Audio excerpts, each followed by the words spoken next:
Hello and welcome to the Mutual Fund Show. My name is Neeraj Shah, and over the next 30 minutes, we'll talk all about mutual funds. The topic today that we've chosen is what should an average investor do when it comes to thematic funds, sectoral funds, or specific funds looking at a certain pocket of the market. And there is differentiation between these as well, and we'll talk about them. But let's try and dwell a little bit into what kind of people or what kind of investors should choose thematic funds. Are they for everybody? Are they for all time frames? And are they for investors of all kinds of risk appetite? That's the question that we'll try and answer with a couple of very eminent experts. Let me just try and give you some data points out here. And I've just chosen this as an example. This will not be the be-all and end-all. Certain different thematic funds or certain different sectoral funds may give different returns as well. But the key is, when you are choosing to invest in a thematic fund, and I've chosen the HDFC Infra Fund out here, at certain points of time, it might make sense to give the thematic fund a chance to play out as well. So look at this, the HDFC Infra Fund.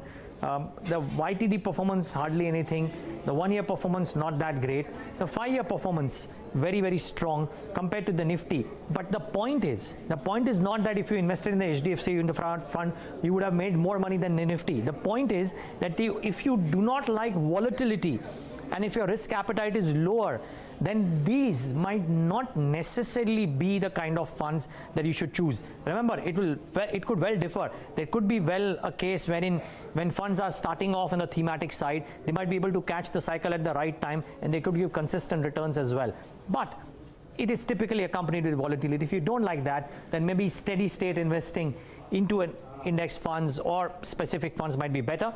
If you can digest a little bit of volatility, and if fortune is on your side, and if you get a good fund and a good fund manager, then hey, the returns could well outstrip what the indices do as well. But let's talk about this in greater detail with somebody, a house which has just launched a sectoral or a thematic fund as well. Not just talk about that, but talk about the space at large. Swarup Mohanty, CEO of Mirae Asset Global Investments, joins us right now on the show. Swarup, so good having you. Thank you so much for taking the time out and joining us. Having me on the show. Oh, pleasure. Yeah. What gave you this idea? And we'll dwell into the merits and demerits of pharma. But what gave you this idea of starting this pharma fund? Was it because you thought that the cycle might be turning, and therefore investors will be better off if they invest into a set of companies which are set for growth later on maybe, but the valuations are in your favor? Is that the base case? No, I mean, when you look at pharma, and we'll talk about the difference between pharma and healthcare, but we are not new to investing in pharma as a fund house. We've been investing as part of our portfolio in the diversified equity fund for the last 10 years. We've seen the good side of pharma, and in the last 3 years, we've seen the negative side of pharma. So we are always in tune to stock picking in pharma. It's always been at the back of my mind. If you go to your own channel asking me at the beginning of the year what is the theme to look out for, I'd say that it's the pharma, and it's beginning to play out. The beauty of this segment or this sector or this theme is there's nothing to talk about. Everybody knows about this sector. Everybody knows the impact of this on our life. It's not a very technical side of the thing. All of us know that it's part and parcel of our lives with the changing environment, with the changing food habits, the requirement or the necessity of the growth of pharma within our lives is known to everybody. So when it comes to selecting a theme or a sector, this was a no-brainer, and we've been working on it for a long time. I mean, for that matter, we don't launch a fund at Mirae Asset overnight. Of course. We've given this a good 1.5 to 2 years period thought, and we've run portfolios at the back end, and the analyst who's been managing this sector for a long time is now going to manage this fund. So it's a well thought of strategy, and it's not just something which will play out for a year or two. We look at it as a secular theme going out, and we can talk about it in the next 5-10 minutes. Yeah, we will. But okay, so we'll talk about pharma in a bit, but the broad idea of thematic funds or sectoral funds, and I'm guessing you want to differentiate out here as well. Let's actually first do that. How would you, what would you do? Would the large spate of thematic stroke sectoral funds that have been launched in India thus far, are they more thematic or are they more sectoral? And what kind of investors should think of approaching investing in these companies or in these funds? Two questions. Let me address the first one first. There is a difference between a sector fund and a thematic fund. A sector picks up 1 or 2 sectors and builds its portfolio based on that 1 or 2 sectors. You can say, suppose technology or IT. would be a sector, pharma would be a sector, FMCG would be a sector. But when you broad base it and add ancillary parts which form a broad theme, like let me go back 7 years ago when we launched or identified the consumption theme, people said, what is consumption? It's FMCG.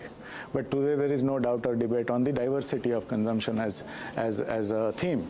You know, and within that process, the NAVs have gone up 3.5 times. Today, if you look at pharma as such, it is set to become a broader theme because there are two parts to the entire pharma. One, when you fall ill, that is the pharma part. And the other, when you do everything not to fall ill. So when you combine the two, it becomes a very powerful, broad-based sort of theme, and it is definitely broader than just being one sector. The second part is who should invest. See, thematic funds are definitely up the ladder in the risk profile or the risk meter. People who have been investing in equity, who form their core portfolio around the diversified equity funds, can do an allocation here. These are allocation funds. These are not strategic allocation funds. I mean, I'll say that both for our consumption as well as for healthcare, these are very long-term secular allocation funds, but it's not the core portfolio.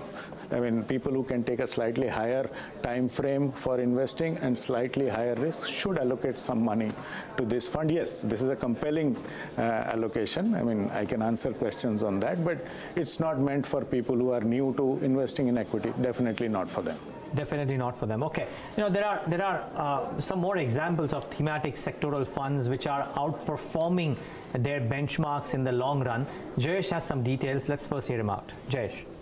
So Neeraj, similar to the example that you have given, I have picked up various themes and sectors that we have funds for, and these are the larger amount AUM based funds that have given handsome returns over the long term. Let's first have a look at the MNC category.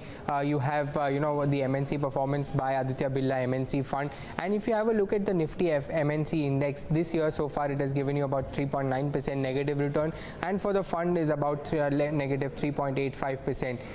If you look at the 1 year performance, the MNC fund is still underperforming the index, and so is the 3 year performance of the fund, lower than the index itself. But as the time increases to 5 years, you can see that there is handsome outperformance by the MNC fund, 3 times return for the MNC fund versus a 1.5 time return or 2.5 time return for the index itself. So one of the examples over here. The other one is once again larger fund from the infra space. If we can go to that one, so we have the L&T infrastructure fund, once again the larger fund in this category.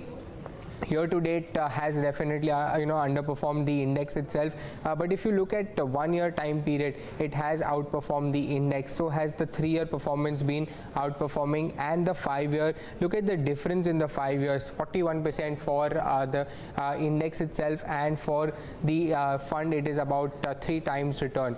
And we have a last example from the PSU space. Now year to date, the PSU index, which is on the Bombay Stock Exchange, has given you negative 17%.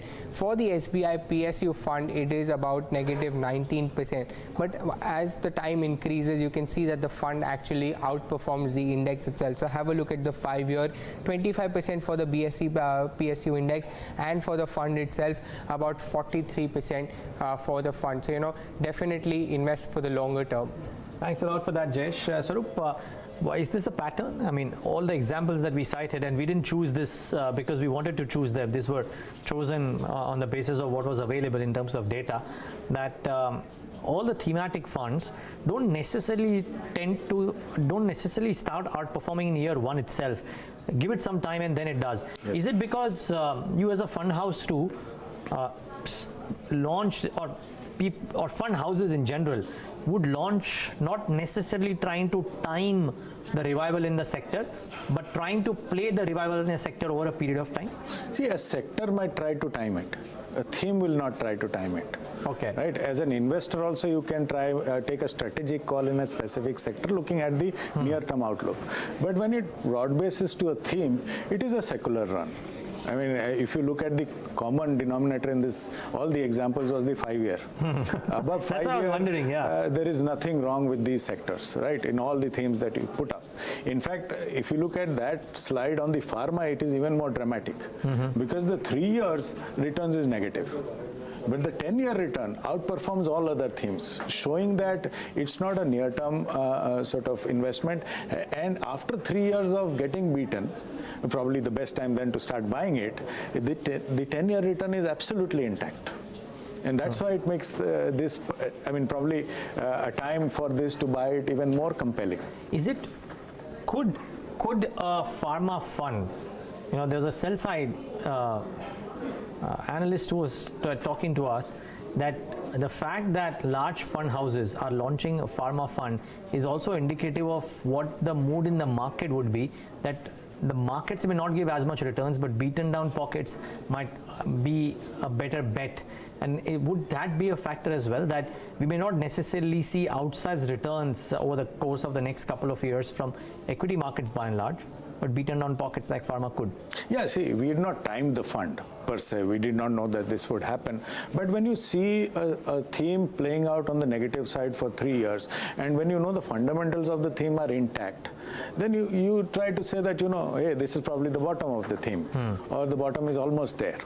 Then when you look at the upside and you look at the basic simplicity of the theme, it becomes a very powerful theme for a 10-year, 15-year investor. I mean, there's no rocket science in coming to that conclusion. Okay, so let's assume you are a mutual fund investor. You only have investments in funds. You do not have direct equity investments. Right. And let's say you are enthused by this idea of thematic funds or sectoral funds, whichever you call it, and we'll talk about the ones that you've launched as well. What percentage of your portfolio would you allocate to such funds? It could be pharma, it could be MNC, it could be whatever else. Yes, yes. So what percentage of your portfolio would you allocate to such funds? See, broadly, when you look at the overall allocation, allocation on equity debt is divided, and the thumb rule is basically your age, right? Suppose I'm 48, then 48 is the debt part, the balance goes to equity. I'm a little aggressive, so I'll probably take 60-40. Then out of it, around 60% or maximum 65-70% I will allocate to core funds, which is the large cap diversified and the mid cap diversified. Maybe a multi cap will replace the large cap in the next 3-4 years, and the mid cap. The balance 30% I would divide into 2-3 themes, and that's how I would play it. I mean, look at some of the compelling themes which have played out over the last 5 years. The consumption is played out, the technology is played out, banking has to play out for India to grow, and pharma has to play out for India to be a better place to sort of live in. I mean, we identified the need for the country to be clean with this regime of governance. Recently, we've also identified the need to be fit under this regime of the government. So it's just a matter of time then people start, becoming more conscious about the fact. I mean, some of the things that I can talk about, forget the people who are not penetrated by medical insurance. Sorry, I'm talking about insurance, not mutual fund. Let's look at the people who have taken medical insurance. I mean, the big sort of policy would be a 5 to 10 lakh policy, and that will be a floater policy. So you're taking a chance. Maybe I might fall ill, somebody else might not. That is the under-penetration of the country. You go to any hospital, you know it can take exactly the number of beds that are there. You go to any sort of, and the biggest, I think, upside will come in diagnostic centers. There is a huge role for them to go from the unorganized to organized, and it's all around us. Fitness is there, it's just a matter of time that people will want to become overnight fit, and it's just going to happen because of all this. The average lifespan of India is still low compared to other countries. But none of these companies have been able to set benchmarks, Swarup, unfortunately. Yeah. So, for example, fitness, right? The one that we have in the listed bourses is going through a tumultuous time right now, which is Talwarkers. Yes. Similarly, Thyrocare, the management was with us, and he was saying that while his growth numbers still seem to be on course, the competition is immense from smaller places, etc., and stuff like that. Will it be that easy to play the broad healthcare theme? I can understand pharma, which is the curing theme. The preventive theme, will it be that easy to play? Yes, because see, if you go to the hospital now, and I'm sorry, I just have to be a little blunt, if you're carrying a local diagnostic center finding, the hospital immediately says, no, this will not work, you please get it. So the institutionalization of this is already happening. I mean, earlier if we go to a sort of pharmacy and ask for 2 tablets, we would get it. Right now we will get a strip because there is consciousness of the expiry date. So at the bottom end, the institutionalization of this this is beginning to happen. But all the projections that anybody will talk about in pharma and healthcare are 7 to 10 years now. It's not a 20-year, radical change sort of perspective. It will all happen in 5 to 10 years in front of our eyes, and it's already beginning. So tell us about your fund. What is this fund that you've launched all about? What kind of investors should apply to this fund? Yeah. Is it that's essentially the two most important questions. See, at the outset, this is a very broad-based healthcare fund. It emphasizes on two parts of life. One is when you're ill, which is the pharma side, and the other side is all you do not to fall ill. So together, it is a very broad-based theme. It revolves around the changing lifestyle of everybody. We are aware that our life has changed due to pollution around us, due to the change in fooding habits. We are aware that we are eating more bad food than we were earlier. And this is leading to a very latent demand at the bottom line picking up. I mean, from hospitals to nutrition, it encompasses everything. India is the lowest healthcare spending country in the world among the growing economies. There is no comparison between us and China. And if I start talking about South Korea, where we come from, it will hit the roof, right? But the consciousness is beginning. We are seeing the young wanting to run now, wanting to be fit. So this will now play out not only to what is visible in front of us in the form of pharma companies, but a lot of other companies, which is diagnostic, which will be nutrition, fitness, and it's a very broad theme. People asked us the same question 7 years ago when we launched the consumption fund. Is it a secular theme? At the outset, let me tell you, the healthcare is a far more visible secular theme than consumption was 7 years ago. And between that and today, the consumption fund NAVs are up 3.5 times. So, I mean, just thinking of a story called healthcare, which revolves around our lives, is making it very simple. And in that simplicity lies the power of this fund for it to be a 10-15-year investment. Right? It is not a strategic investment where you come in for 2-3 years and make some money. No, it's not that. It can become a very good allocation product, and because of the valuations being low at this moment, it is becoming a little compelling rather than the other themes. It's a good time to start an NAV, we feel. And that's why we've come to the market asking investors to look at our fund. Yes, it is not a core fund. As I said, it is an allocation fund. So after you've finished your allocation to your core funds, you can decide how much you can give. But from Mirae Asset, we can tell you that we are extremely confident of the prospects of investors over the next decade in this theme. And one can look at allocating some amount of money to this fund, which is not for new investors into equity at all. Great, and that's such candid talk by Swarup Mohanty. Swarup, so good having you today. Thank you so much for taking the time out and explaining to us all of this, and all the best with the fund. No, my pleasure. You're doing a great show, spreading mutual fund awareness across, so my pleasure being on the show. Thank you. Look forward to have you more often here. Thanks so much. Thank you so much. Okay, well, that's you heard from somebody who's just launched one of these funds as to what you should be doing. Keep in mind, he's very candid enough to say that if you're a new investor, do not go out and invest into these funds. There are a couple of queries that have come in on this fund as well, and which is what I want to take up with our next guest as well. But on Twitter, Shrikant Matrubai, with the handle of Good Fund Advisor, is saying, there is the buzz around the pharma sector justified, and should you invest in a pharma fund NFO? Well, interesting question, Shrikant, and we will talk to our expert about it as well. In fact, Gajendra Kothari of Etica Wealth Management just does join me on the show right now to talk about that and more. Gajendra, so good having you. Thanks so much for joining in. Pleasure's mine. Swarup Mohanty was just here, and he was saying that any thematic fund, be it pharma, be it consumption, etc., should be an allocation product and not necessarily the mainstream investment that you do. Right. To your mind, for somebody who's got investments only in mutual funds and doesn't invest directly into other products, right, what percentage of the portfolio should be in thematic funds? So Neeraj, before I answer this, I would like to say that this, there are two categories of investors: retail investors pure and informed investors. For retail investors, I would say this doesn't make sense, even thematic funds, because if you invest in a diversified equity fund and he's a long-term investor, the fund manager can take care of these themes in their portfolio. Diversified equity fund at any point of time would have 4 to 5 themes playing out. Okay, so they know which theme is the best for the portfolio right now. So if the pharma is not doing good and it's a great place to enter right now, they would take the call and they would increase the exposure automatically. So for a retail buy and hold investor, this may not make sense. But somebody who's an informed investor, accredited investor who tracks markets, who tracks industries, I think they can have maybe 10%, 15% allocation into these themes or sectors specifically. So when we advise our investors, we first check the background and see how well they understand the markets, because these funds can take time to deliver. We have seen pharma sector itself for the last 1 year has been kind of underdog. Somebody who would have come 1.5 years back would be seeing negative performance, and maybe may not be maybe not be happy with the fund performance. So until he has that patience for 3, 4, 5 years, he should not come. Okay, here's my question, Gajendra.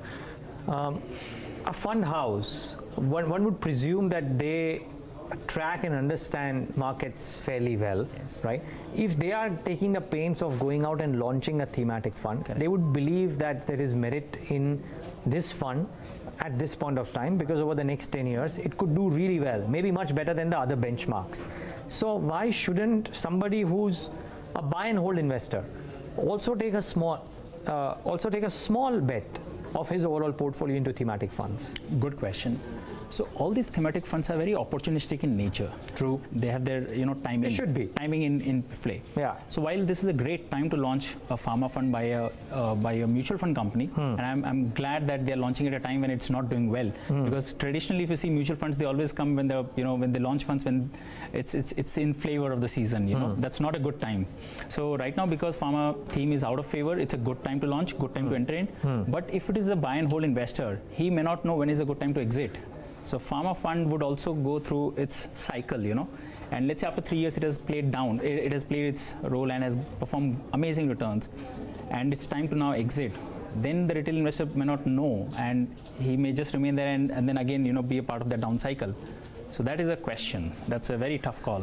Okay, yeah, no, that's a fair point, viewers. And frankly, if you are thinking of investing, if you're enamored by these thematic funds and so on and so forth, it might make sense to and if you don't track the market so regularly, it might make sense to probably have a financial advisor's hand holding you, because then that person will be able to more or less take an informed call about when would be the good time, not just to get into the fund, but to get out of the fund as well, which is very, very important. So Gajendra, one last question before we go to what kind of fund should be bought. What's the time horizon that people should invest into thematic funds or sectorals fund with? I would say at least 5 years. At least, why so? Yeah, so I'll give you my own example. Sure. I invested my own money in infrastructure fund in 2010. In 2016, 6-year returns was 3% CAGR. Okay. If there would have been other normal investors, he would have exited long back. But I knew that this would play out, it would take its time, and I had patience, So next 2 years, the return of this fund was some 70% in 2 years, and thereby bringing the average of 8 years performance to 13% CAGR. Very nice. So that patience pays. So would an SIP be a better way to invest in a thematic fund? No, not at all. Because as I said, these are opportunistic in nature. You need timing right.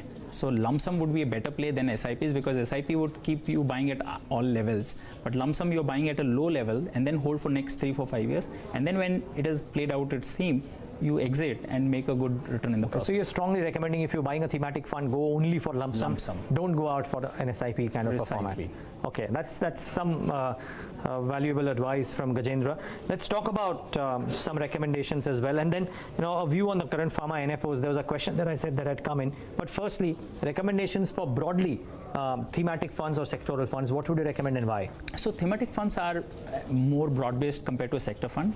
A sector fund is taking a call on that specific sector. Sure. 5 years back, I would say pharma was a sector fund. But now you can call it as a thematic fund, because not just pharma companies are there. There are fitness companies like Talwakers, or insurance companies which deals with pharma sector, or maybe health hospitals. So it's a broader theme of healthcare industry. So it becomes less risky, to that extent. So I would say sector fund is a clear no-no for many investors, but thematic fund like this, or maybe a GST-related fund, which came a year back, which would play on all the companies. What fund was this? So there were many mutual funds which were launching GST theme fund, because this demonetization GST has happened. A lot of companies are moving from unorganized to organized. So you would see the returns.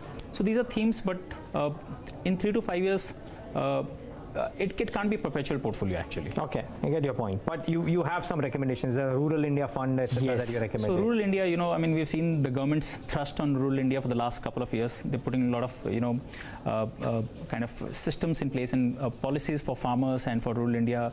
So that is a far more broad-based theme. Okay, there I think you can always be even a buy and hold investor also, because we know 10 years in India, a lot of things are going to happen in the rural space.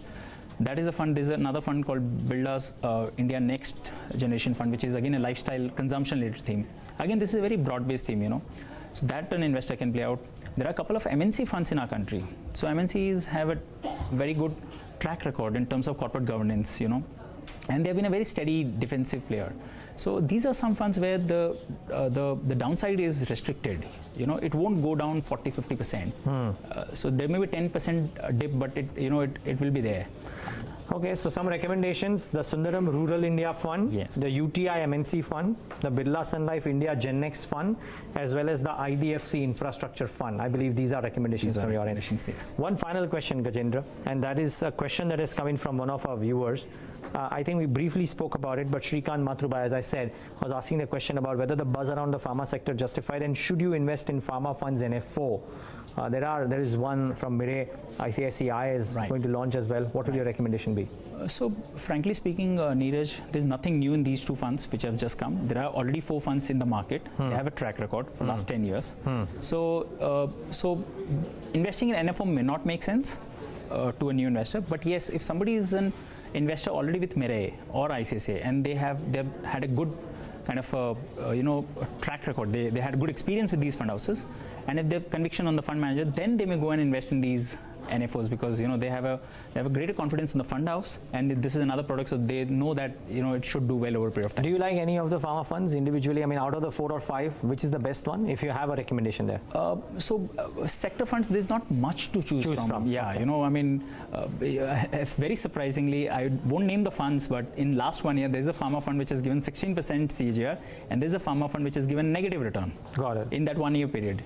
So, it's tough sometimes, but broadly, if the sector or theme plays out, more or less all will deliver decent returns. Okay. Gajendra, so good having you. Thank you so much for taking the time out and being with us today on the show.